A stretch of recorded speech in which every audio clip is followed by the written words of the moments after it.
The rational part of Sarah's mind, the part that had served her so well throughout her life, began constructing explanations. She had fallen asleep at the wheel, experienced some kind of fugue state, perhaps had a minor seizure or reaction to something she had eaten. People didn't just lose 3 hours of their lives. There had to be a medical explanation. But even as she thought these things, Sarah became aware of physical sensations that undermined her attempts at rationalization. Her nose was bleeding, the blood already dried in a crusty trail to her upper lip. Her clothing felt wrong, as though it had been removed and replaced slightly incorrectly. Her shirt was inside out, though she had no memory of taking it off. And there was soreness, a deep aching discomfort in her lower abdomen that felt invasive, medical, as though she had undergone some kind of examination. Sarah checked her body with increasingly frantic movements, searching for injuries, explanations, anything that would make sense of what was happening.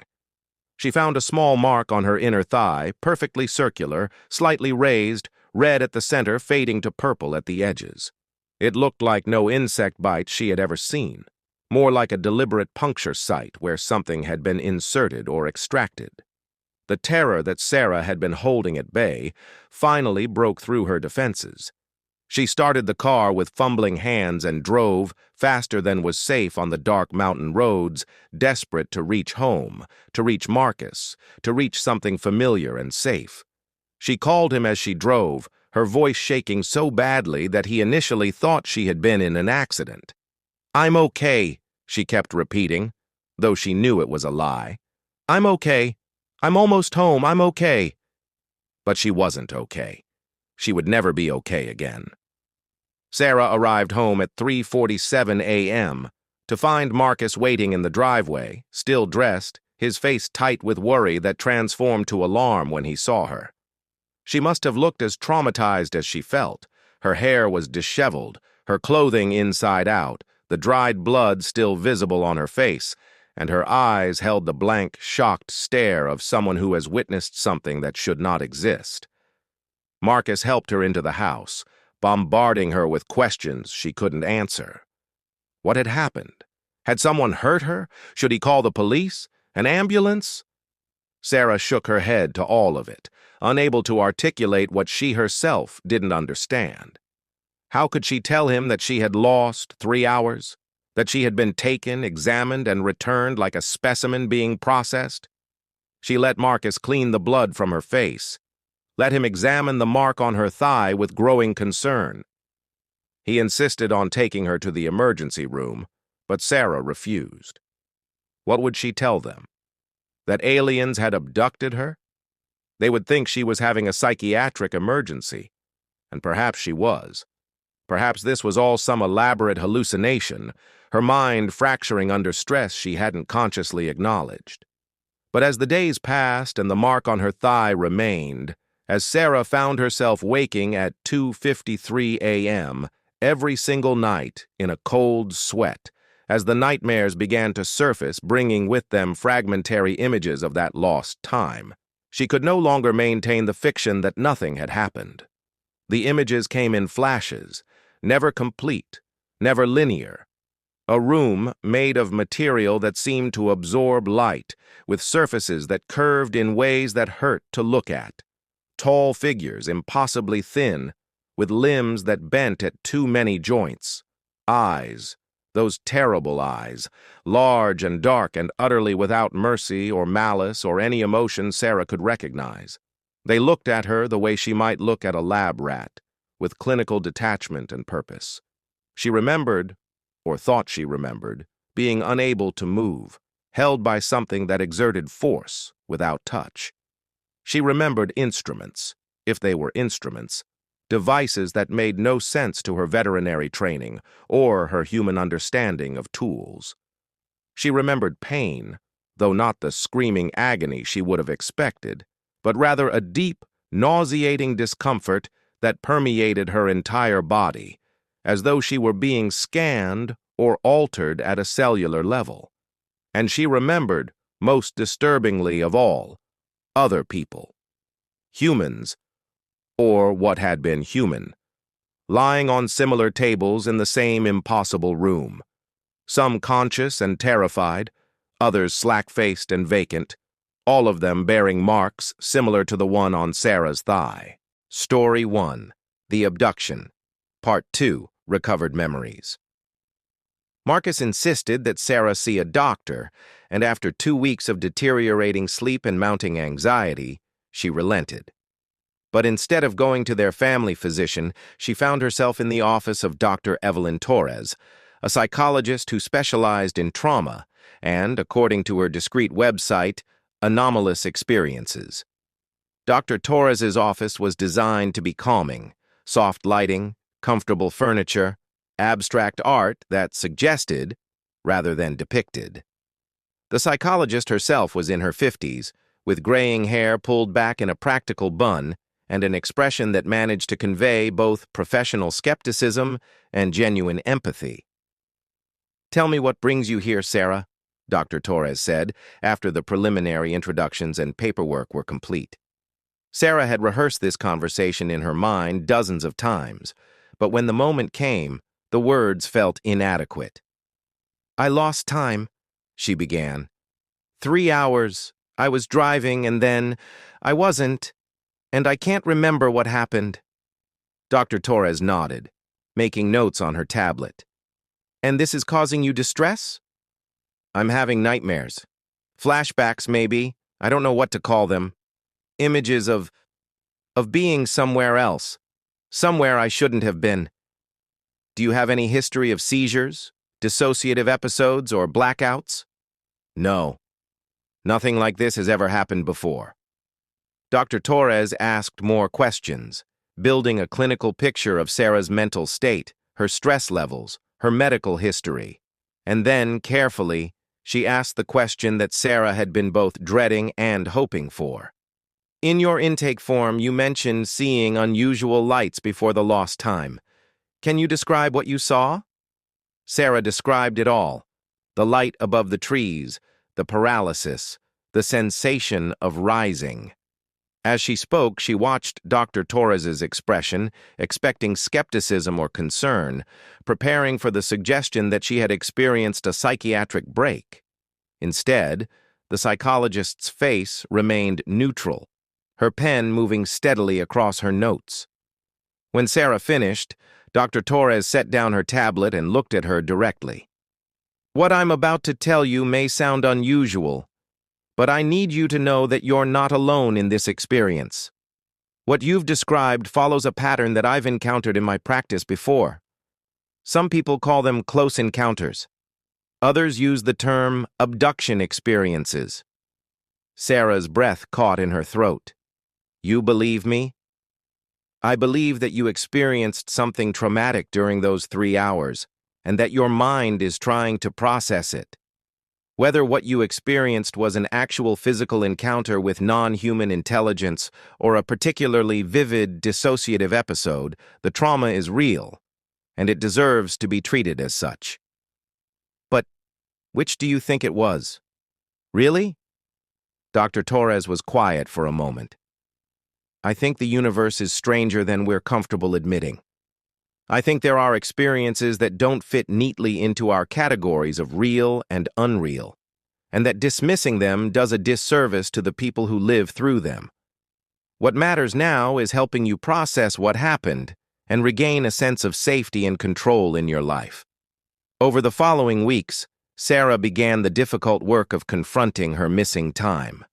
Dr. Torres used a combination of cognitive behavioral therapy and, eventually, hypnotic regression, a technique controversial even among those who studied anomalous experiences, but one that sometimes helped experiencers access traumatic memories that had been compartmentalized. Sarah was skeptical of hypnosis, associating it with stage shows and pseudoscience, but Dr. Torres explained that clinical hypnosis was simply a state of focused attention that allowed the conscious mind to relax its usual filters and defenses. "You're not going to lose control or do anything you don't want to do," Dr. Torres assured her. "Think of it as a guided meditation that might help you remember details that your conscious mind has been protecting you from. We'll go slowly, and you can stop at any time. The first hypnosis session yielded only fragments, sensations of movement, the quality of light, the feeling of cold metal against bare skin. But with each subsequent session, the memories became more detailed, more coherent, though no less disturbing. During their fourth session, Sarah found herself back in that 3-hour gap with a vividness that made her previous flashbacks seem like distant echoes. She was no longer sitting in Dr. Torres's comfortable office, but lying on something hard and slightly curved, naked and unable to move. "Describe where you are." Dr. Torres's voice came to her as though from a great distance, an anchor to the present moment even as Sarah relived the past. "A room," Sarah heard herself say, her voice flat and distant. "But it's not like any room I've ever seen. The walls curve wrong. There are no seams, no corners. It's all one continuous surface, like the inside of an egg, but metallic. The light comes from everywhere and nowhere. It's white, but too white, sterile. Are you alone?" "No. They're here. 3 of them. Maybe 4. It's hard to tell because they move wrong, like they're not entirely in the same space I am." "Describe them for me." Sarah's breathing quickened, her hands clenching even in the hypnotic state. "Tall. 6 feet, maybe 7. Thin, so thin that they shouldn't be able to stand, but they do. Their limbs are too long and bend in the middle, but not where joints should be. Their skin it's gray, but it shifts to blue in the light, smooth like dolphin skin. And their heads." She paused, and Dr. Torres waited patiently. "Their heads are too large, like a child's drawing of a person, all out of proportion. And their eyes, God, their eyes take up half their face. Black, completely black, like looking into deep water. No whites, no iris, just darkness that you could fall into. They don't blink. They just watch." "What are they doing, Sarah?" "They're examining me. One of them has something in its hand, but I can't focus on it. The shape won't stay still in my vision. It passes it over my body, and where it goes, I feel something. Not pain, exactly, but awareness. Like every cell in my body is being counted and cataloged. I try to move, try to scream, but nothing works. My body won't obey me." "Do they communicate with you?" "Yes. No. I don't know how to explain it. They don't speak, but I understand their purpose. It's like the information is just placed in my mind.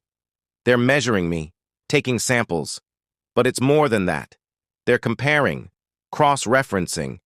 I'm being evaluated against some standard I don't understand." "What happens next?" Sarah's face contorted, tears leaking from her closed eyes.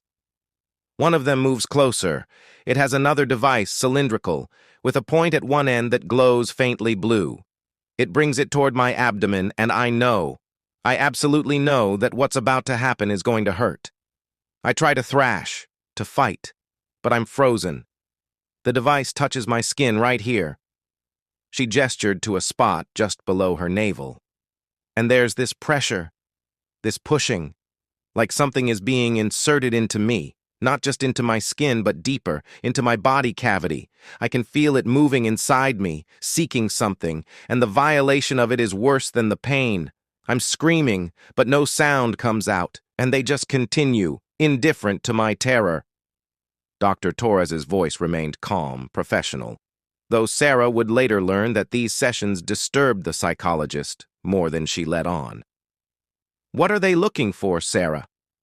"I don't know. Organs, tissue, or—" Sarah's breath hitched.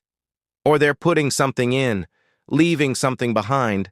I can feel it, a foreign presence inside my body. And I know it's going to stay there even after this is over." "Is there anything else? Any other people?" "Yes," Sarah whispered. "There are others like me. I can see them on the periphery of my vision. Maybe a dozen, maybe more.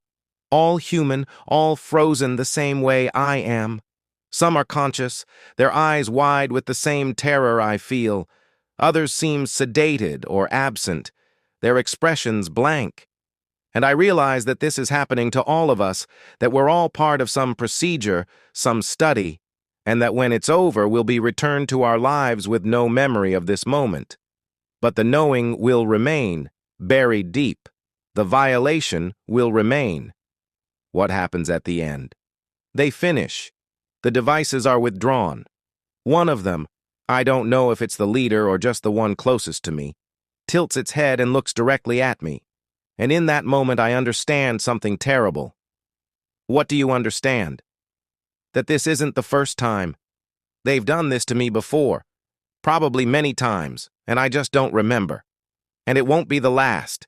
They've marked me somehow, tagged me, and I'll never be free of them.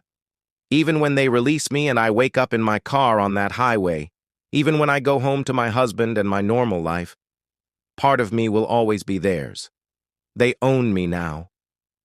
Sarah emerged from the hypnotic state, gasping, her face wet with tears, her body trembling.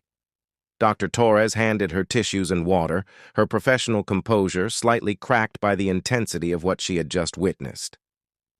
"That was very brave," the psychologist said quietly. "What you just experienced, what you just remembered, that took tremendous courage." "It was real," Sarah said, not a question but a statement. "All of it. I was there. They took me." Dr. Torres didn't confirm or deny, but her expression suggested she had heard too many similar accounts to maintain comfortable skepticism. Whether the experience was objectively real or a symbolic representation of trauma, what matters is that your mind is showing you something it needs you to understand. We'll work together to help you integrate these memories, to find ways to cope with the knowledge they've brought. But integration proved difficult. The more Sarah remembered, the more fragmented her sense of reality became. She found herself checking her body obsessively for new marks, new evidence of intrusion. She became hypervigilant, startling at every unusual sound, watching the night sky with a mixture of dread and compulsion. Marcus tried to be supportive, but Sarah could see the doubt in his eyes, the unspoken fear that his wife was experiencing a mental breakdown rather than recovering repressed memories of alien abduction. Their relationship strained under the weight of the unspeakable.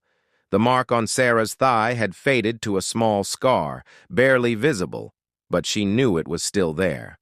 And during another hypnosis session, she recalled something the beings had implanted in her abdomen during that night. Something small and hard, lodged against her intestinal wall. At Sarah's insistence, her physician ordered an abdominal MRI. The radiologist found it almost immediately, a small foreign object, roughly 5 millimeters in length, positioned exactly where Sarah remembered feeling the insertion. The object's composition was unusual. The imaging suggested it was metallic, but composed of materials the hospital's equipment couldn't definitively identify. Surgery was scheduled to remove it. Sarah insisted that the object be preserved for analysis rather than being discarded as medical waste. The surgeon, bemused but accommodating, agreed. The implant, when removed, looked unremarkable, a tiny gray cylinder with a slightly iridescent surface. But when Sarah had it analyzed by a private laboratory, the results were startling. The object contained isotopes of elements in ratios that don't occur naturally on Earth, alloys that required manufacturing processes beyond current human technology, and a structure at the molecular level that seemed almost biological, as though it had been designed to interface with human tissue. The lab technician who performed the analysis asked, with evident confusion, where Sarah had acquired such an object. When she tried to explain, he looked at her with the same expression she had seen on Marcus's face. Pity mixed with discomfort, the look one gives to someone who has departed from consensus reality. Sarah stopped trying to convince people. She kept the implant, the lab results, and her trauma to herself, returning to Dr. Torres's office weekly to work through the psychological aftermath of her experience. Some days she felt stronger, more integrated. Other days she felt she was losing her mind, unable to reconcile her memories with the mundane reality everyone else seemed to inhabit. And every night, at exactly 2:53 a.m., Sarah woke from dreams of those dark eyes and cold metal, reaching for the reassurance of her bedroom walls, her sleeping husband, the ordinary comfort of earthly existence. But that reassurance felt increasingly hollow, a stage set she could no longer believe in, because she knew the truth that most people were spared. We are not alone. We have never been alone. And whatever watches us from the stars has purposes we cannot comprehend and cannot escape. They have been here, among us, taking us when they choose, and there is nothing we can do to stop them. Story 2. The Signal from Deep Space. Dr. James Chen had devoted his entire professional life to listening to the silence of space. As the senior radio astronomer at the Very Large Array in New Mexico, he had spent 20 years analyzing electromagnetic signals from distant stars, searching for patterns that might indicate intelligent origin. It was patient work, often tedious, scanning through endless streams of cosmic noise for the needle that might prove humanity wasn't alone in the universe. On August 3rd, that needle finally appeared. James had drawn the night shift, which he actually preferred to daytime observations. There was something meditative about working alone in the control room, while the massive radio dishes outside rotated slowly across the sky, gathering photons that had traveled for millions or billions of years to reach Earth. The only sounds were the hum of equipment and the occasional creak of metal as the dishes adjusted their alignment. He was monitoring a routine sweep of a region near the constellation Boötes when the computer flagged an anomaly. At first, James assumed it was a glitch or terrestrial interference, satellites, aircraft, or any number of human-created signals that could contaminate astronomical observations. But when he examined the data more closely, his breath caught in his throat. The signal was narrow-band, clustered around 1.42 gigahertz, the hydrogen line, the frequency that every radio astronomer agreed would be the most logical choice for an intentional beacon because it was a universal constant, recognizable to any civilization that understood basic chemistry. But it wasn't just the frequency that arrested James's attention. It was the pattern. The signal pulsed in sequences, short bursts followed by longer ones, separated by precise intervals. It wasn't the random static of cosmic radiation or the predictable rhythm of a pulsar. This was structured, deliberate, conveying information. James's hands shook as he recorded the signal and ran it through the facility's analysis software. The pattern repeated every 137 seconds with atomic clock precision. Within each repetition were variations, shorter and longer pulses arranged in groupings that suggested meaning, language, mathematics. He should have followed protocol.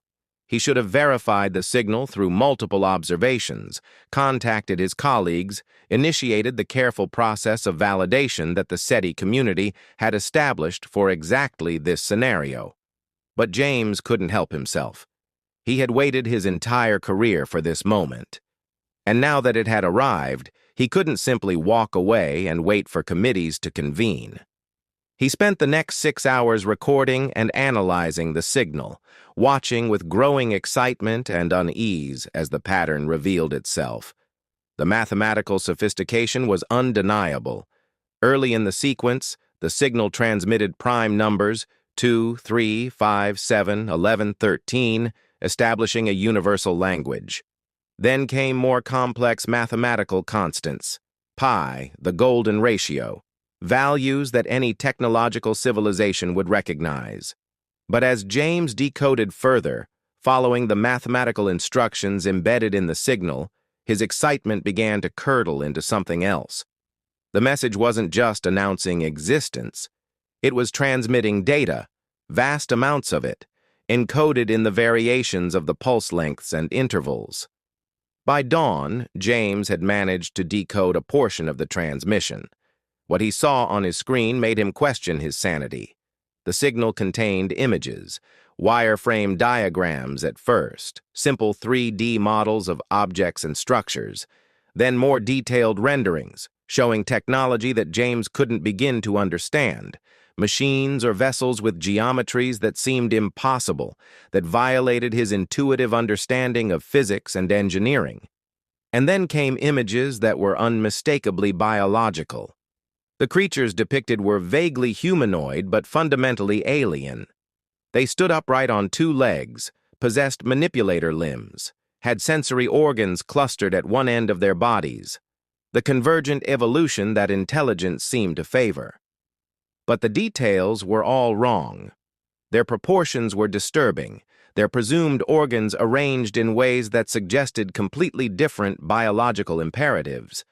And their eyes, those large, dark eyes that dominated their faces, seemed to look out of the screen directly at James. Accompanying the images was data, streams of information that James's software interpreted as genetic sequences, astronomical coordinates, and temporal markers. The beings in the images were showing him where they were when they had sent the message and based on the star charts included in the transmission, where they were going. James cross-referenced the coordinates with his astronomical databases and felt ice spread through his chest. The signal had originated from a star system 184 light-years from Earth. It had been sent 184 years ago, traveling at light speed to reach Earth now. But the temporal markers in the message indicated when the senders had departed their home system on a journey toward Earth. The math was inescapable. If the species that sent this message had launched a vessel capable of traveling at even a conservative fraction of light speed at the same time they transmitted the signal, that vessel would arrive at Earth within James's lifetime, perhaps within the next decade. But that wasn't the worst of it. As James decoded more of the transmission, he found embedded within it a final sequence, a message that required no mathematical or linguistic translation because it used the universal language of images. The sequence showed Earth, recognizable by its continents and oceans. Then it showed the approach of vessels, dozens of them, sleek and massive, each one dwarfing the largest structures humanity had ever built. The next image showed these vessels in orbit around Earth, and then deployment. Smaller craft descending through the atmosphere by the thousands. James stared at the screen, his mind refusing to process the implications. This wasn't a greeting. This wasn't a message of peace and brotherhood among intelligent species. This was an announcement, a warning, or perhaps a promise. They were coming, and they were coming in force. The final image in the sequence made James's blood run cold. It showed a human figure. Clearly human, identifiable by the body plan and proportions.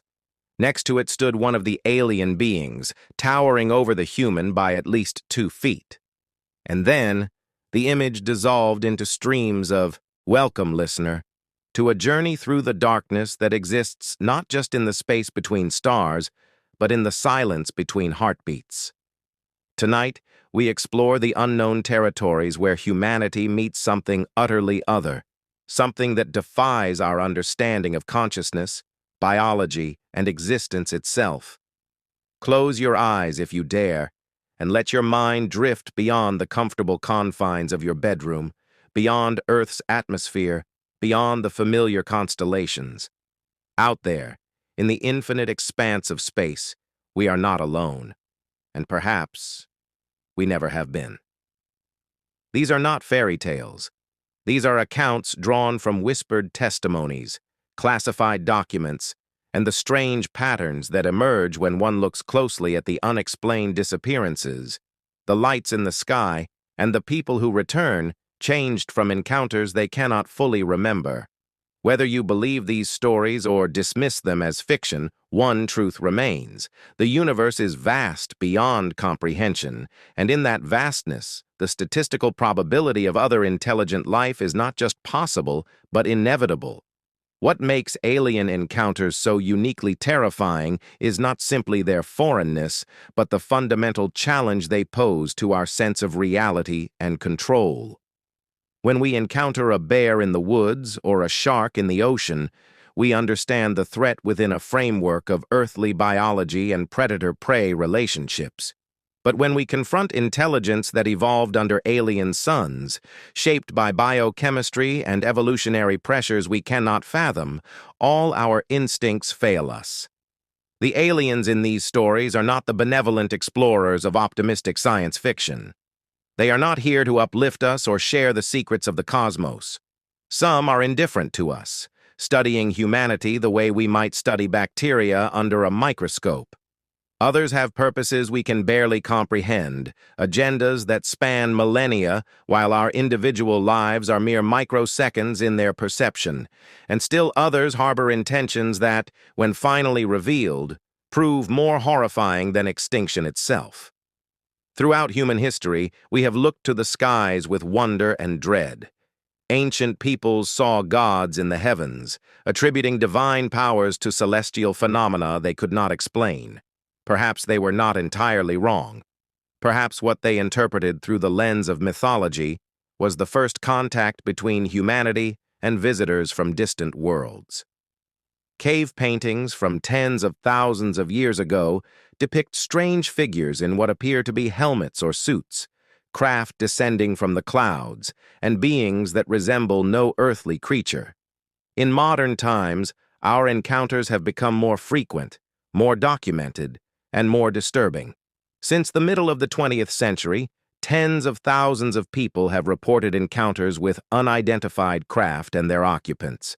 While skeptics dismiss these accounts as misidentifications, hoaxes, or psychological phenomena, the consistency of certain details across culturally isolated witnesses presents a troubling pattern. The gray beings with their large dark eyes, the examination rooms with their cold metal tables, the loss of time that cannot be accounted for, the marks on the body that appear overnight, the implants discovered during routine medical procedures composed of metals and isotopes that should not exist on Earth, the strange scars that form perfect geometric patterns, and always, the feeling of being watched, the sense that something vast and incomprehensible has taken note of you, and you can never go back to the comfortable ignorance you once possessed. Tonight, as you drift toward sleep, these stories will accompany you into the borderlands between consciousness and dreams. Some find this prospect comforting, the gentle horror that paradoxically soothes by making our mundane anxieties seem trivial in comparison. When you contemplate the vast indifference of cosmic entities, your mortgage payment or work deadline loses its power to disturb your rest. But I must warn you, these stories may plant seeds in your mind that grow in unexpected ways.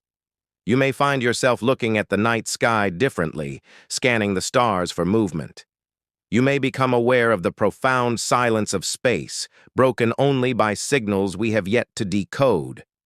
You may realize that the universe's greatest mercy is that we cannot comprehend the full scope of what exists beyond our fragile atmosphere. So settle in, listener. Make yourself comfortable in your bed, that thin barrier between you and the infinite night. Draw your blankets close, that illusion of safety and warmth. And prepare yourself for tales of contact, abduction, and the horrifying realization that humanity's place in the cosmic hierarchy may be far lower than we ever imagined. The stars are watching. They have always been watching. And tonight, through these stories, you will glimpse what watches back. Story 1, The Abduction. Part 1, The Missing Time.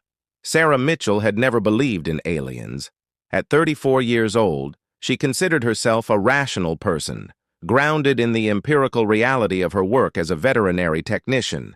She dealt with blood, tissue, and bone, the concrete, measurable stuff of earthly life. The idea that beings from other worlds were visiting Earth, abducting people for mysterious purposes, struck her as the domain of conspiracy theorists and attention seekers. That perspective lasted until the night of October 17th, when Sarah's reality fragmented in a way that would never completely heal. She had been driving home from a conference in Portland, Maine, a route she had taken dozens of times before. The conference had run late, and by the time she merged onto Route 302 heading west into the White Mountains of New Hampshire, it was past 11 at night. The road was empty, winding through dense forest, the kind of isolation that would typically make Sarah uneasy. But she was tired, eager to be home, and the rental car's headlights carved a reliable tunnel through the darkness. The radio played classic rock, a Boston song she had heard 1,000 times. The GPS indicated she would arrive home by 1:30 a.m. She had called her husband Marcus before leaving Portland, and he had promised to wait up for her. Everything was normal, mundane, safe. The first indication that something was wrong came at 11:47 p.m., according to the timestamp Sarah would later reconstruct from her phone records. The radio began to emit static, cutting through the music with bursts of white noise. Sarah reached for the dial, assuming she was passing through a dead zone in the mountains. But before she could change the station, the static resolved into something else. It was a sound, but calling it a sound seems inadequate. It was a frequency that Sarah felt in her bones before her ears registered it. A deep, resonant thrumming that made her teeth ache and her vision blur at the edges. The steering wheel vibrated under her hands, and for a moment, she thought something was wrong with the car, that she had blown a tire or the engine was failing. Then she saw the light. It appeared above the tree line to her left, moving parallel to the road at impossible speed. Not a helicopter, not a plane, not anything she could categorize within her understanding of aircraft. The light was brilliant white at the center, surrounded by a corona of shifting colors, blues and purples that seemed to pulse in rhythm with the sound that was making her skull ache. Sarah's first instinct was to accelerate, to outrun whatever this was, but her hands felt distant, disconnected from her intentions. The car began to slow, despite her foot pressing harder on the gas pedal. The speedometer dropped from 60 to 40 to 20, and then the engine cut out entirely, leaving her coasting in a silence that felt absolute. The radio was dead. The headlights were dead. Even the small LEDs on the dashboard had gone dark, but inside the car, there was light, the cold, clinical illumination pouring through the windows from the thing above her. Sarah tried to scream, but no sound emerged. Her body refused to respond to her commands. She was paralyzed, trapped behind her own eyes, able only to watch as the light intensified, filling her vision until there was nothing else. No forest, no road, no sense of the car around her. The last thing she remembered before the gap was a sensation of rising, of being lifted, and the terrible certainty that she was not alone in that light. There were presences there, consciousnesses that regarded her with an attention that felt simultaneously dispassionate and invasive, stripping away the layers of her personhood until she was reduced to her most fundamental components. Then, nothing. A void in time and memory. When awareness returned, Sarah found herself gripping the steering wheel with white-knuckled intensity, her breath coming in ragged gasps. The car was stopped, tilted slightly as though she had pulled onto the shoulder, though she had no memory of doing so. The engine was running again. The radio played the tail end of a commercial. The dashboard clock read 2:53 a.m. Sarah stared at the numbers, her mind struggling to process what they meant. It should have been just before midnight. She had lost more than 3 hours. She grabbed her phone with shaking hands, the screen's glow almost painful in its normalcy. 2:53 a.m. Her GPS showed her position. She was still on Route 302, but she had traveled 30 miles beyond the point where she last remembered being conscious. Somehow, during those missing hours, She had driven half an hour down an unfamiliar stretch of highway and pulled over, all without any memory of it happening.